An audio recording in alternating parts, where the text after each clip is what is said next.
Dani é arte educadora, veio lá do Ceará, de Fortaleza, passou por Olinda, Pernambuco, mora em Campinas, né?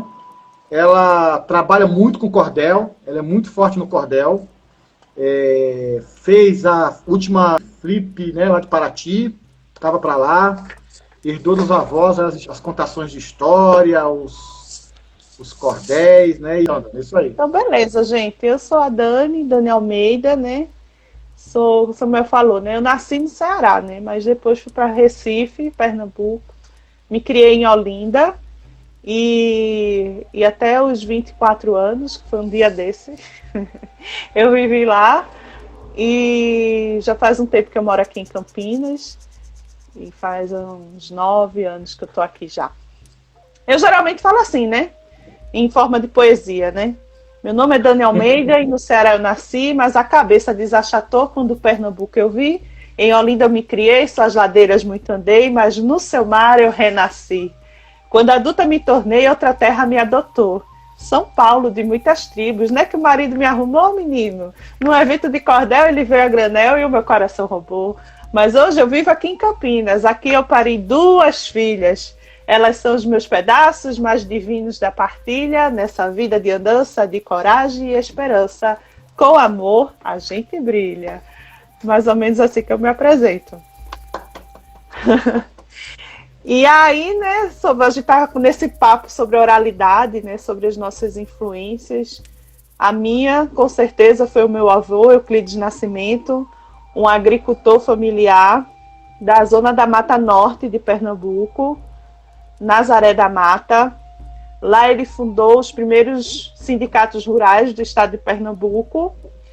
E com ele, né, aprendi a literatura de cordel ouvindo as lutas agrárias, né? Então ele reivindicava os direitos dos trabalhadores rurais, que é a categoria que ele defendia, através da literatura de cordel e da cantoria. Então toda a minha influência veio aí do vô, que faleceu infelizmente em 2011, e eu cheguei a fazer um documentário sobre a vida dele, chama Euclides Nascimento e o Sindicalismo Rural do Estado de Pernambuco. E o mote desse documentário, inclusive, foi né, com o Adiel Luna e o pai dele, que também é repentista, e ele sempre abriu os blocos desse documentário com cantoria, né? E com repente, e que era a influência máxima do meu avô. E com ele fui ouvindo as histórias e vim me interessar mesmo em escrever cordel. Já quando eu estava na faculdade, né, sou formada em jornalismo, e na faculdade foi que eu realmente comecei a mergulhar de cabeça na literatura de cordel, porque eu já tinha na minha cabeça que meu projeto de conclusão de curso seria o documentário sobre a vida do meu avô, e conheci a galera da Unicordel, que é a União dos Cordelistas de Pernambuco, e me juntei com essa galera. A gente viajou várias cidades do interior de Pernambuco, né, com um coletivo. E quando eu vim para São Paulo, o presidente da Unicordel me falou: procura o Marco Aurélio, que ele que lá está comandando o pessoal. E conheci o Marco Aurélio, que me acolheu bastante. É um autor, um escritor que me inspiro muito nele. E ele foi um cara, eu já conhecia ele da literatura, e aí quando eu conheci ele pessoalmente, né, ele foi super gente boa, me acolheu na caravana do cordel, e conheci uma turma muito massa, nordestinos em São Paulo, cordelistas, na capital. Morei 2 anos lá, e aqui em Campinas me ajuntei aí com Samuel, conheci Samuel, né, Samuel? E aqui a gente vai levando a literatura de cordel, cada um a sua forma. Ô Dani, uma pessoa falou que a sua câmera está um pouco desfocada, Tá. E aí tem uma pergunta boa que chegou pelo WhatsApp de alguém que eu não sei quem foi aqui, passou muito rápido, perguntando por que tem tão poucas cordelistas, e são tantos os cordelistas, né? Eu sempre estou chamando a galera, as mulheres, para adentrar nesse universo, né? Olha, como o cordel em si, né? Como ele nasce nesse ambiente, né? Num tempo muito onde a literatura masculina predominava, né? A Maria das Neves foi a primeira mulher cordelista, que é filho de cordelista, né? Que tinha uma tipografia, e aí, inclusive, ela assinava os cordéis dela como Altino, né? Que era o nome do marido dela, então já vem aí uma carga aí dessa época. Então, a gente carrega um pouco dessa herança cultural mesmo do machismo. Mas, assim, o movimento de mulheres no cordel tem crescido bastante, né? Na capital a gente tem várias mulheres cordelistas.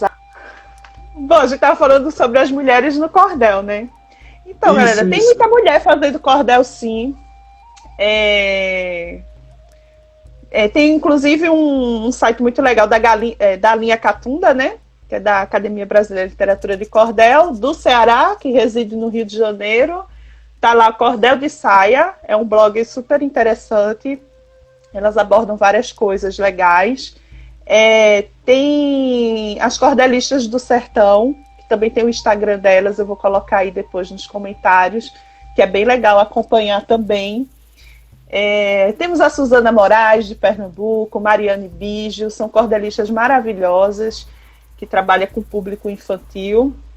Eu também atuo nesse segmento mais do cordel infantil, né? Trabalho muito com a primeira infância, então minhas temáticas são mais voltadas para o universo infantil, porém eu tenho outros cordéis também, né? Eu comecei com o Encontro de Duas Almas Chamadas Gêmeas, que foi o cordel que me rendeu um marido. Vale alguma coisa, né? Valeu uma pessoa bacana comigo. Lá na Flip vendeu que nem água esse cordel. Quando eu disse, olha, esse é para desencalhar. A galera comprava que nem água. A experiência da Flip foi maravilhosa, porque é um ambiente, né? Foi a primeira vez que os cordelistas tiveram um espaço, né, oficial, que foi a sede do IPAM lá, né? No centro de Paraty. Então os cordelistas tomaram conta de lá e a gente fez uma festa muito legal com o SP Cordel, que é um coletivo de cordelistas do estado de São Paulo, né? E foram vários poetas daqui de São Paulo, nós fomos para lá e foi uma experiência muito legal. Foram 4 dias muito intensos, inclusive eu já estava grávida e nem sabia. Foi muito legal. Mas isso é um detalhe.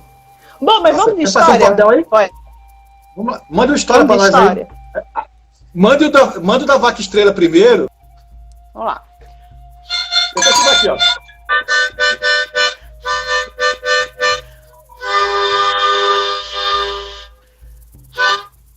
Prepare o seu coração para o amor que eu vou contar entre a linda vaca estrela e o valente boi fubá. Colorida e brilhante de sorriso iluminado, vaca estrela adorava comer um capim dourado. Passeava e pastava pelas bandas do sertão, região do Cariri, chuva muita tinha não. Lá também era difícil encontrar um bom matinho, mesmo assim a vaca estrela abanava o seu rabinho. Ele tinha um lindo laço amarrado na pontinha, balançava várias vezes quando via comidinha. E todo aquele movimento do rabinho bem formoso chamou a atenção do boi fubá corajoso. Boa tarde, senhorita, eu me chamo boi fubá. Encontrou alguma coisa nesse solo de rachá? Olá, eu sou Estrela. Encontrei esse matinho. Não é muito mais vivido com você, o meu loxinho. Logo após a refeição, os dois foram caminhar. Conversaram muitas coisas, até chegar o luar. Avistar aquela lua linda e enorme lá no céu, vaca estrela encantada cantarolou o cordel. Vocês comigo. Não há, oh gente, oh não, luar como esse no sertão. Vai, poeta! Não há, ó gente, ó não, luar como esse no sertão. Logo após a refeição, os dois foram caminhar. Conversavam muitas coisas até chegar ao luar. Certo dia, um boiadeiro, cadê meu boiadeiro? Muito nobre e decente, encontrou os dois vagando numa estrada por acidente. E os dois se integraram ao humilde e simples gado, e quase toda a tardinha eles eram aboiados. Pega o teu chocalho aí, poeta. Pega o teu chocalho. Faz o aboi, hein?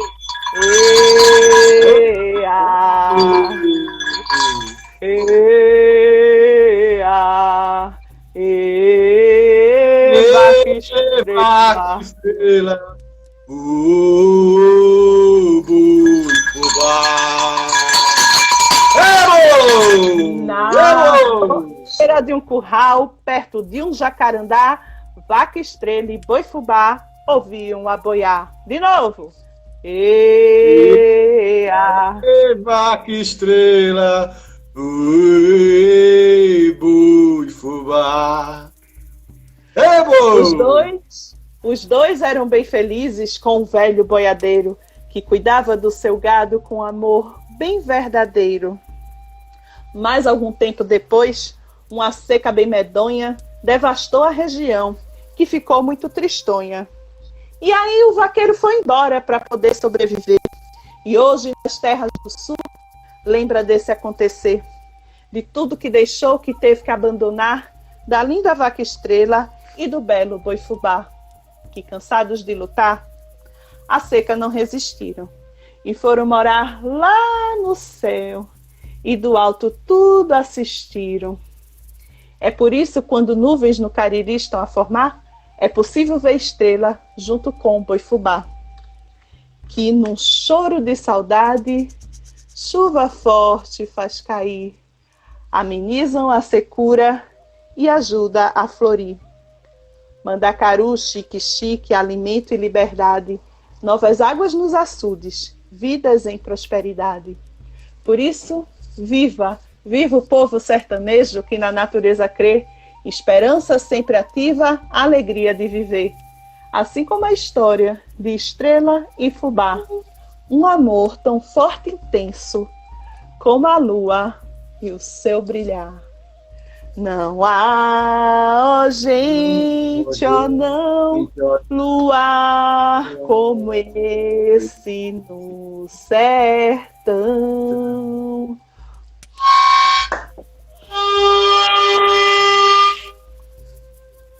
Oh, coisa linda, hein?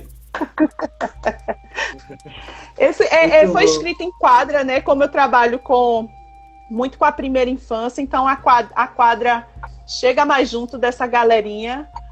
Mas o cordel também, a gente escreve mesmo em cestilha. Mas a quadra ela é muito boa para criança. A quadra funciona bem. Isso é o começo, né? Então. Eu ensino o cordel assim, pela quadra. Começa pela quadra, para criançadinha menor. A gente inicia com a quadra, porque é importante, né, a questão da rima, de dar trabalha a sonoridade, né, com as crianças. E a métrica, aí, para fazer uma cestilha, é um pulo, né? Então, tá quando eu vou para a primeira infância, 4, 5 anos, a gente trabalha muito a quadra, a história da vaca e do boi, principalmente. A da cabrita, eu declamo em quadra, mas ela é escrita em cestilha. Mas a da vaca, ela é declamada e ela também é escrita em quadra, porque eu trabalho principalmente. Não, houveram algumas perguntas, né? Será que o povo está aí ainda? O povo, se não tá, tu responde para quem tá. Eu acho que uma delas foi a questão de como colocar isso na escola. Escolas, né? Eu compreendo isso como um processo assim contínuo. Não dá para você achar que vai fazer um evento e vai trabalhar aquilo ali e vai resolver a questão. Não vai, né? Quando se faz dessa forma, tudo bem, tem a sua contribuição, é válido, mas termina ficando muito fragmentado, né? Quando você tem a oportunidade, e não é sempre, e é difícil, de fazer um trabalho continuado, né? De inserir essas propostas de resgate à oralidade, né? De fortalecimento da cultura, né? De compreensão da nossa identidade no currículo, de modo que os professores trabalhem em sala e nas diferentes matérias, né? Isso fica mais fortalecido. A gente observa que quando você vai fazer um trabalho, os alunos já têm mais propriedade de fala, né? Então é muito melhor. Daí a importância de buscar referências que como a Ana colocou, né? Muito bem, inclusive. Eu cito sempre, além do Daniel Munduruku, o Ailton Krenak, né? Porque esses dois... Muito bom. Muito. Eles têm o que nós chamamos de lugar de fala, né? Mais do que ninguém, tem muita propriedade para falar.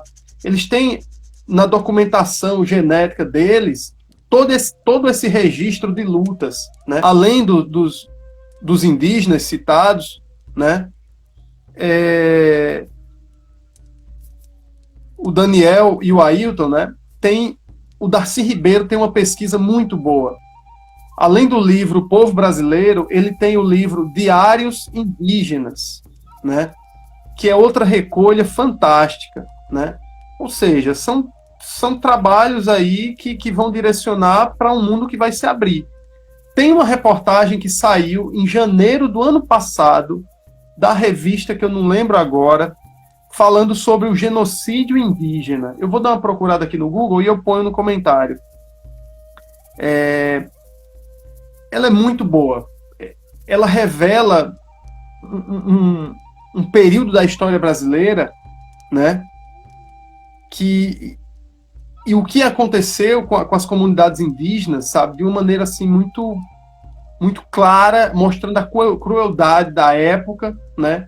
E o tamanho do problema no qual nós ainda hoje estamos inseridos. E por que estamos inseridos ainda hoje? Porque nós estamos com um governo que corrobora com todos esses projetos de destruição dessas culturas. Então isso é muito complicado, né? Teve mais alguma pergunta, Samuel? Uhum. O que eu acredito nisso tudo, viu, Paulo, é que a gente tem um papel muito importante, né? Nós que lidamos de certa forma com a educação e com essa oralidade, é de primeiro fomentar continuamente essa tradição, e segundo, a gente está participando e buscando os espaços nas escolas para que de fato seja contínuo. Eu tenho feito muito projeto com a escola ultimamente, mas é como você disse, os projetos eles são espaços, né? Não é um projeto continuado, é um projeto que ele chama para o semestre, chama para um projeto específico num dos anos da escola. Então isso acaba se perdendo, fica fragmentado, como você bem disse, né? Então, faz uma coisinha para nós de Patativa aí, se você quiser fazer, quer falar um pouquinho. Vou fazer, ó, só registrando, essa menina que apareceu aqui, a Clau Piccoli, falou isso.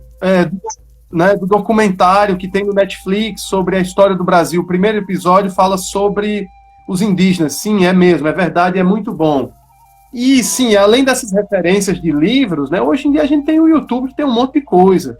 Por exemplo, o livro O Povo Brasileiro do Darcy Ribeiro, você encontra no YouTube, em vídeo, e é excelente, sabe? Tem a matriz tupi, a matriz afro e a matriz lusitana. Dá para assistir, é muito bom. E aí tem outros vídeos, né? Do Krenak, do Munduruku, tem também vídeos, né? Eu vou fazer um poema do Patativa, né? Reverenciando a ancestralidade, que dialoga com essa fala da Dani, né? De compreender a poesia, né? Enquanto instrumento de luta.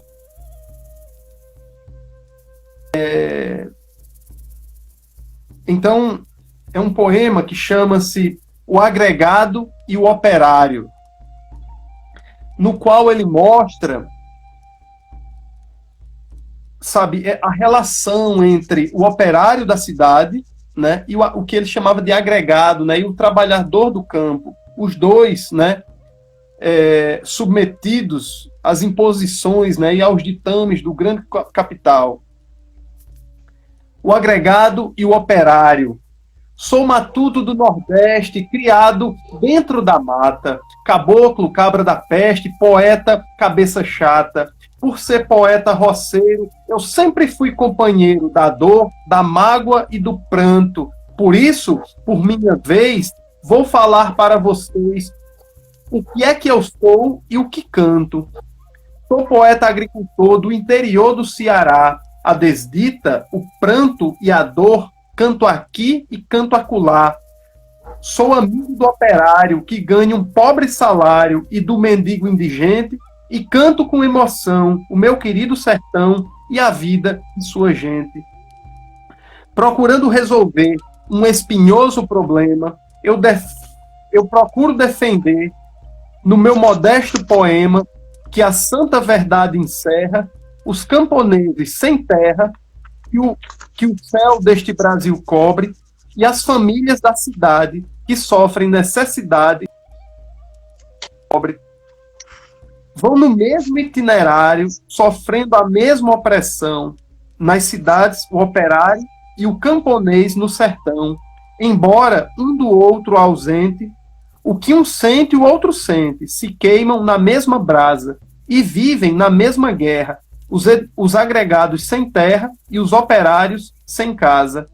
Operário da cidade, se você sofre bastante, a mesma necessidade sofre o seu irmão distante, levando vida grosseira, sem direito de carteira, seu fracasso continua. É grande martírio aquele, a sua sorte é a dele, e a sorte dele é a sua.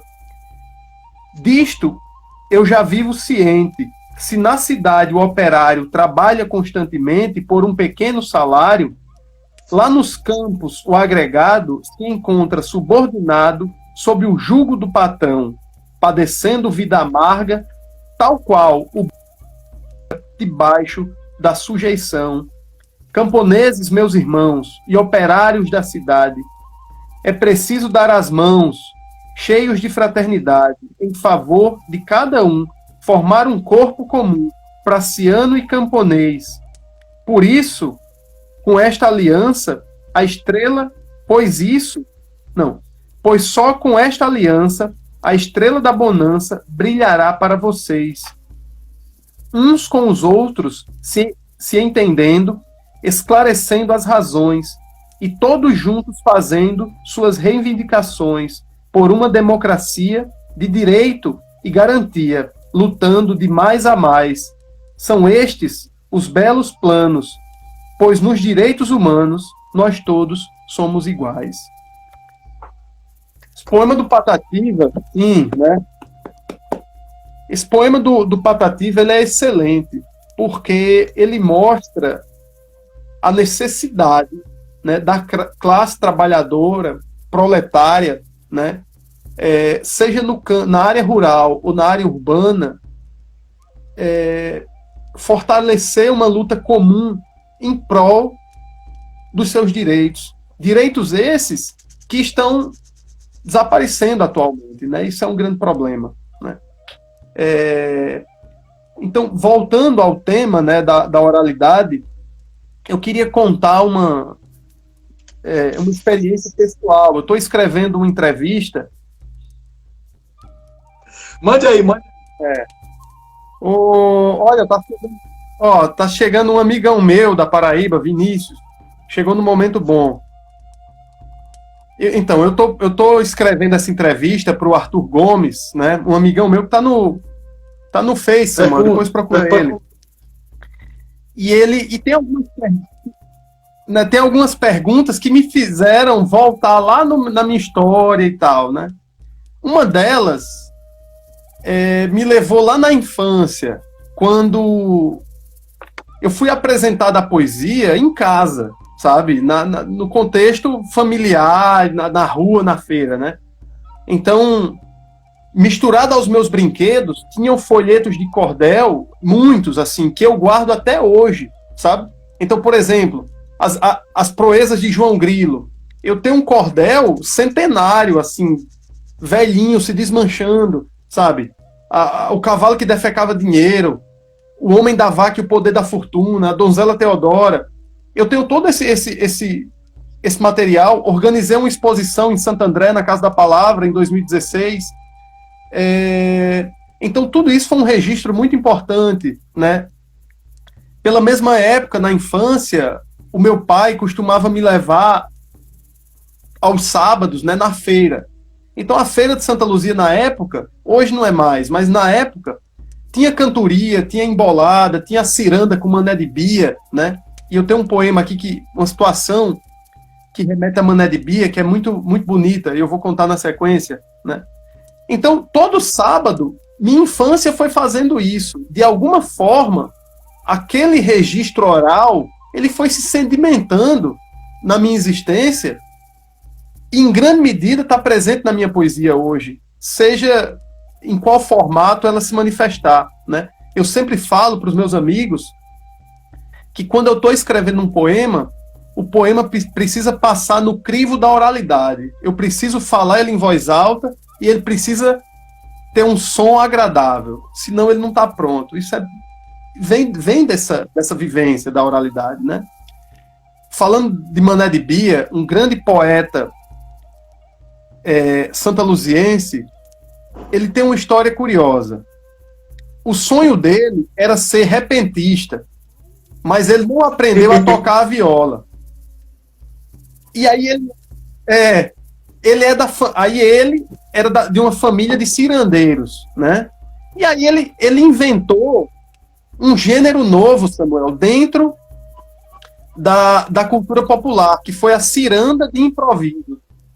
Inclusive, a Universidade Federal da Paraíba fez um estudo sobre isso e tem registrado em livro, né? Muito bacana. Mas o Mané de Bia, ele tinha um determinado mote que dizia: ó noite, para que se finda, ó dia, para que amanhece. Esse mote é lindo. E muito mais bonito foi a forma como ele me chegou. Eu tive a felicidade de ter duas avós paternas. Uma avó, né, que nós chamamos de sangue, e outra de criação. Essa minha avó de criação, que chamava-se Fineza, todas as vezes que eu voltava para Paraíba, eu ia visitá-la. E numa das últimas vezes assim que ainda pude encontrá-la com vida, ela estava deitada numa cama, já muito fraquinha, e ela segurou minha mão e repetia, né? Ó noite, para que se finda, ó dia, para que amanhece, ó noite, para que se finda, ó dia, para que amanhece. Ela repetia isso como um mantra, para que as horas não passassem e não a levassem nas entrelinhas do tempo. Eu voltei para cá e fiquei com essa história martelando na cabeça. Ó noite, para que se finda. É um mote bonito isso aí, né, amanhece. Todavia, eu não sabia que esse mote era do Mané de Bia. Eu achava que era de Fineza, porque Fineza também gostava de tirar uns versos, como ela dizia e tal, né? Então, aqui, eu fiz um poema que chama-se Fineza, que está no livro, né? Esse livrinho aqui, da Alfarraba, A Botija dos Dizer. O poema diz: ó noite, para que se finda, ó dia, para que amanhece. Se a lua desaparece, que ao menos eu possa ainda ter comigo a nobre e linda imagem do teu sorriso.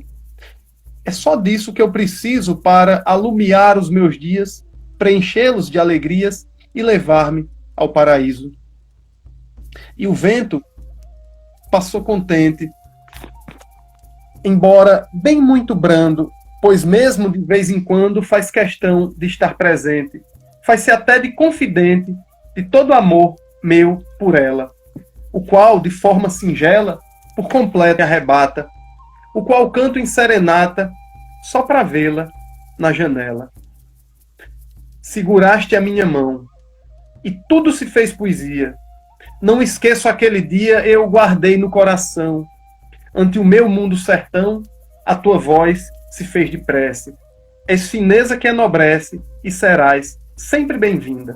Ó noite, para que se finda, ó dia, para que amanhece. Né? Então, eu acho que dialogar com a poesia eu acho que é transitar por esses mundos de sutilezas, sabe, de bonitezas, da imaginação, sabe, mas, sobretudo, da resistência ante as dificuldades da vida, né? Como eu já falei aqui no início, o que nós estamos falando é sobre uma poesia que relata a história das pessoas que não têm história, porque essa história foi apagada, né? Então esse é o meu lugar de fala. Essa é a minha documentação genética, Ive. Seja lá na Paraíba, seja aqui nas quebradas do ABC, né? É esse o meu lugar, é essa a minha poesia. Sentiu bastante, né, esse enclausuramento, mas por um outro lado, estava até comentando com a Sônia, que é a minha esposa, né, que mudou muito as relações também, a gente acaba ficando mais perto das pessoas que a gente ama e não tinha tempo de ficar. E a gente fica tão avexado com o mundo que nem percebe que ama e que tá longe, né, porque você vai na rotina. Então, esse momento da pandemia nos fez aproximar muito dessa oralidade que a gente traz dentro da gente, né. Então, eu imagino que isso também reforce a necessidade de você repensar seus hábitos e começar a olhar para dentro de casa diferente também, porque você fica muito, muito cheio de multimídias, né? E isso tira o foco das pessoas, né? Então, eu fiz logo no primeiro dia primeiro dia que teve a quarentena, ele falou, todo mundo para dentro de casa. Eu pensei, rapaz, ficar dentro de casa é a gota, né? Então eu coloquei, comece a fazer em casa tudo que faria fora. Eu fiquei imaginando como é que era isso, né? Fazer em casa você faz fora. Então, eis que chegou o momento de nossa gente entender que agora é para valer. Não pense que tem aumento. Essa verdade eu sustento. Falo firme, ouça agora. Cuide dos seus sem demora. Dispense a verdade rasa. Comece a fazer em casa tudo que faria fora. Medite, leia, estude, converse com a molecada, conte história e piada, o móvel da sala mude. Das panelas tire o grude. Mande essa tristeza embora. Toda manhã tem aurora, pois o dia não se atrasa. Comece a fazer em casa tudo o que faria fora. Bote uma mesa na sala, uma música ambiente. Converse com sua gente, aquela prosa que embala. Fale daquilo que fala, o que o seu coração adora. Aproveite cada hora, com fio embaixo da asa. Comece a fazer em casa tudo o que faria fora. Faça uma horta bonita, cuide bem do seu jardim, para a vida, diga assim, afinal, ela é bendita. Valorize a sua escrita, aos poucos tudo melhora. A felicidade mora onde a bondade extravasa. Comece a fazer em casa tudo o que faria fora. Mude coisas de lugar, areje mais cada canto. Viva feliz sem espanto, tudo isso há de passar. É preciso acreditar que tudo tem sua hora. Lembre causos de outrora, esqueça aquilo que arrasa, comece a fazer em casa tudo o que faria fora. Eu termino assim. Cuidando de nossa gente, respeitando o ser humano, podemos mudar o plano, fazer tudo diferente. A vida é surpreendente. Meu senhor, minha senhora, anime aquele que chora, pois o amor nunca defasa. Comece a fazer em casa tudo o que faria fora. E é isso, poeta. Não é? E a gente faz a poesia. Legal. E aí a gente faz a poesia pensando de como é que a palavra preenche os espaços dos vazios que as pessoas ficam por falta das coisas lá fora, né? Mas eu queria agradecer, viu, Samuel? Muito bom estar aqui com você, com a Ana, com a Dani, né? Com todas e todos que passaram por aqui, né? Algumas e alguns que eu conheço, né? Como a Letícia entrou lá na primeira hora, o Jaime, né?